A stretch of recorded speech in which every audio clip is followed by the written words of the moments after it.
where's this being broadcast? Your coin show? Is this something you record to and then it's on your website? It's going everywhere. Oh, anyway. It's going everywhere. That's yeah. good. All you young guys, man, I can't keep up with all this social media explosion.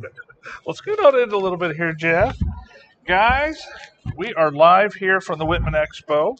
I am with, if you don't know this gentleman, you should, but you probably do if you're into coins. This is Jeff Garrett. Jeff is currently the senior editor of the Redbook. Senior editor, right? Yep. Among 1,000 other things, Jeff runs Mid-America Rare Coins out of Lexington. I keep wanting to say Knoxville, but it's Lexington. Yep. And he's been a staple on the coin show circuit for years and years. Jeff, thanks for joining me today. I really appreciate having you. Happy to be here. Always like coming to Baltimore and seeing a big coin show. Yeah, these shows are great. I haven't come to this particular show in a while just because it conflicted with another show that I did. But I always enjoy this show, especially now.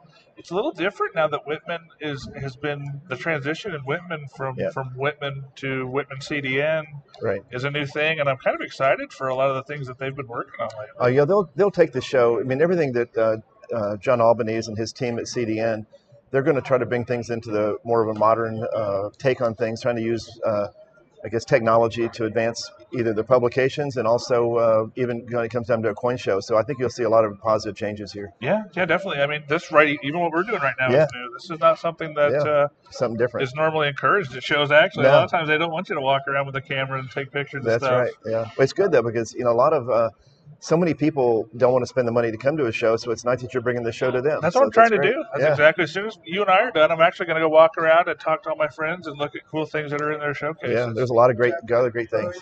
There you go.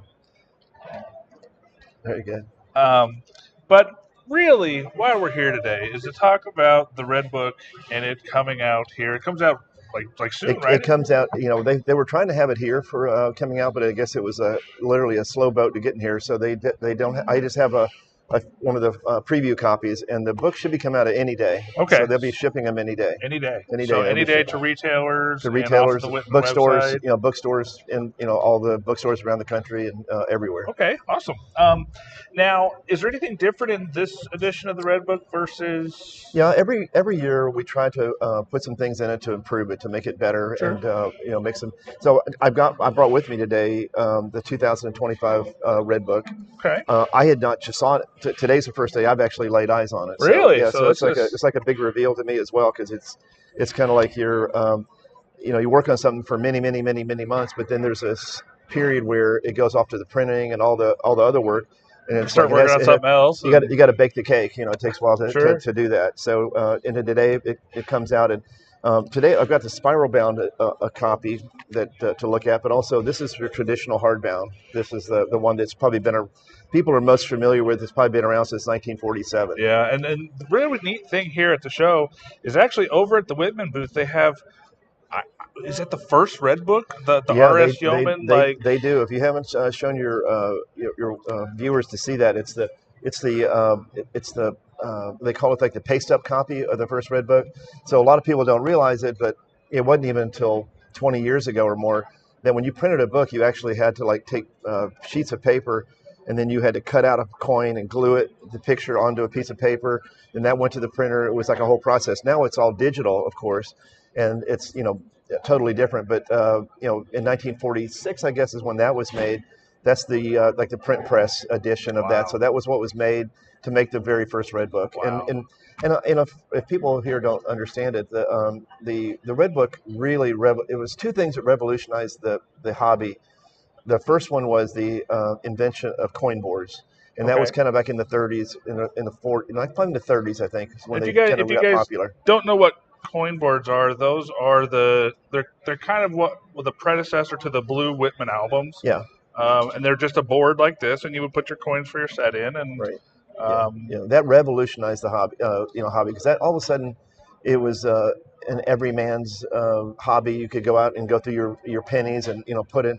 It's actually how and the magic of Whitman folders still works today. I mean, 50 years ago when I started collecting, that's how I started collecting, was with a Whitman folder, and I'm sure millions of other people would say the same thing. So they still have the magic. John and I were talking, John Feigenbaum and I were talking about that yesterday, that if there's one thing about our industry that you could go out on the street and ask people about that they may recognize, it's those blue Whitman albums, because somebody in their family or themselves as a child had started putting pennies in a book, and it's a very recognizable thing. Millions and millions of people started with those, and then when those came out, it created a whole lot of collectors. But then there was it was recognized. So the first book that came out was not Redbook; it was actually Blue Book. That was produced first.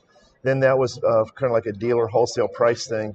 Then they realized there was a need. They started working on it actually in the early 40s, but World War II interrupted it, and they didn't. That's why the first one came out in 1947, because they started working on it in 1946. In 1947, there was recognized the need as a standard catalog, and when the standard catalog came out, it was kind of transformative. There's like before that, there really was no price guide, so to tell people that, and the importance of the Redbook. It was so. Today we live in a different world, like digital. Everyone's got like. You can go on your phone, or all these young guys, they know more about coins than it took me decades to learn. They can see on their phone in like 10 minutes. It's kind of crazy, and and it's amazing that the Redbook is still successful in spite of the fact that it's almost an artifact of pricing, rather than like being and they still sell hundreds of thousands of copies every year, because the book is just such a great basic information. It's got the mintage figures. It's got pictures of every coin that was made. There's so much information. Little blurbs about grading each series. And it was really important for a pricing guide up until like in the 80s. I remember in the mid 70s when I first started collecting, I go to a guy's coin shop in the summer. The book used to come out in July, and he wouldn't price me his coins until the Redbook came out, because he wanted to see what they were priced at in the Redbook. So it was and if you got a pre-copy of it, you had like advanced information. It was pretty interesting. What do you think changed that? Was it CDN coming along, or was it I think the whole pricing where, once they started third-party grading, coins became a lot of coins became more toward a commodity. So all of a sudden you have like MS$65. There's like a buy-sell spread, and they can change a lot in a relatively short period of time, and then the whole coin business has become more transparent as far as information. It's the information age in numismatics, and that's really what's grown the hobby a lot in the last 20 years since the internet started. There's if you're a millionaire and you want to spend $100,000 on coins, if you didn't have information that you could rely on, you wouldn't have the confidence to do that. And it works all the way down. If you want to spend $1,000 on coins over a year, you want to have information, and information is what gives people confidence to spend money. And that makes a big difference. And also that with third-party grading, that gives people confidence they're buying an apple and got an apple and not an orange later on, or find out it's something different. So those two or three things have really helped grow the hobby, because of the basically information and security. Now you touched on it a little bit, but you talked about going into this digital world. Is there any plans to take any part of the Redbook digital? Yeah, 100%. I just had a meeting with John a little while ago, and I think Redbook's going to be on Kindle fairly soon. That's cool. Yeah, that's going to be cool. And also, I just opened the Redbook, the new Redbook, the 25. On the inside, the Gray Sheet. Gray Sheet has its own retail price guide as well, so that'll probably be integrated where the whole expanded, because the Redbook only has, on most cases, like 4 or 5 grades for coins, and the expanded digital editions will probably have more like 10 grades. So there'll be a digital, so you'll be able to get the same book every year, but there will absolutely be a digital component. I think that's why John bought Whitman, because he knew that he could leverage the brand and expand it with digitally, and because it really had never been digitally done. Well, sure, yeah. That's not a bad point at all, because they are the data masters. These guys, they compile data. That is basically what they do, and to integrate that with something like the Redbook, I think it just makes sense. Yeah, it's gonna be Redbook in real time. So that'll be a lot different, and that's going to be different for what I used to do. I used to until they bought it. For the last 15 years, I've been working on Redbook. In like November, December, I take the old Excel spreadsheet and work on it for like 2 or 3 months, updating it for the year. Sure. And so now that it's live, I won't have to do that. So it'll be kind of a help. I can concentrate now more on content and new scholarship for coins and things like that. So I'll enjoy. It's actually a relief for me that these guys have bought it, because things that I like to do are not really sitting and hacking on spreadsheets all day. In front of a computer, punching numbers in. Right, punching numbers. So it'll be nice to work more on, like new information that's come out, new discoveries and things like that. Well, and that kind of leads us to the other book that you brought. That is definitely something that would be something you had more time to work on. This is the reason I bought this book is this is the 100 Greatest Edition, fifth edition.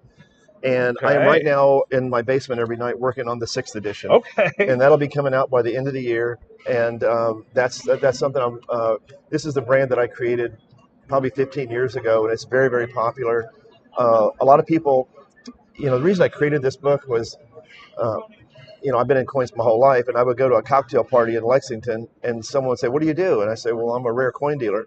And they say, "Well, what's the most expensive coin?" And I would say, everybody gets that question. Yeah, coin brought, used to be 7 million, now it's 18 million a coin brought. And they were like, "Wow, how could it be worth that much?" And I say, it's because it has a great story. Yes. And stories are what makes coins, what make coins great. So when I did this book, it was like to take the 100 greatest coins and tell the stories about what makes them great and why they're worth, in most cases, millions of dollars each in that book. And this is an interesting addition to work on, because there were, in the last 3 years, the Bass collection and a couple other collections have sold. There are several multi-million-dollar coins that are not in this book now that need to be like re-examined and talk about. When I put a coin in there, though, I had to take a coin out. Say, how do you decide which one gets kicked out? That's tough stuff. So we had to figure that out and try to consolidate and think about ideas and things like that. So that's part of the magic sauce of trying to figure it out. But still, it's telling the stories. People love the stories. Yes, I always preach about that. Coins are amazing, but sometimes the story is what makes the coin. Yeah. And sometimes the coin can be absolutely boring, but the story behind it is amazing. Yeah. And that's what can definitely make something like that I interesting. can give you a good example of new scholarship that was interesting. The 1792 half dismy for generations has been famous because everyone thought that, but the legend has it that they were made from Martha Washington silver. Right. So that's a great story, but absolutely no proof whatsoever. Probably didn't happen, but it's a good fable. But about several years ago, some scholars were going through paperwork with Thomas Jefferson, and they found out where there were 1,500 coins made of the 1792 half-dime. Thomas Jefferson purchased all of those coins, and he spent those coins on his way back to Virginia. So every 1792 half-dime was owned by Thomas Jefferson at one time or another, and that's documented. That's totally fact, and so I took a coin with a great story. And new scholarship made it an even better story. Right, and sometimes scholarship can change our thinking about things. For example, the Fugio cent, it went from a colonial piece to a federal piece. Yeah. Now there's new scholarship that coin was really the first U.S. official coin. Yeah. And so that definitely changes that whole market around it. Right. Those coins tripled over the night because of that. Yeah, that's one of the things I enjoy doing is that kind of scholarship, because the Redbook is what's really great about it. It's interesting is. A lot of people collect coins based on the Redbook, like colonials. You can buy, there's probably, hundreds and hundreds of more colonials that are out there by die variety that are kind of like, really into the weed stuff. But so that's too complicated for a lot of people to collect colonials. So what they do is they put together a Redbook set of colonials. Right. And also I probably get 1 or 2 emails a month about if you consider putting this coin in Redbook, this variety in Redbook or whatever. And I know a lot of people. I know a lot of people use the term Redbook variety, right? Which is one of the top varieties for the series that ends up making it into the Redbook because it's important enough or rare enough. Right, and that's a big decision. We don't put a coin in there because anytime you put a coin in Redbook, you kind of like telling a collector you really need that coin to make your set complete. What is complete? And a lot of the registry sets are kind of built on that as well. Right.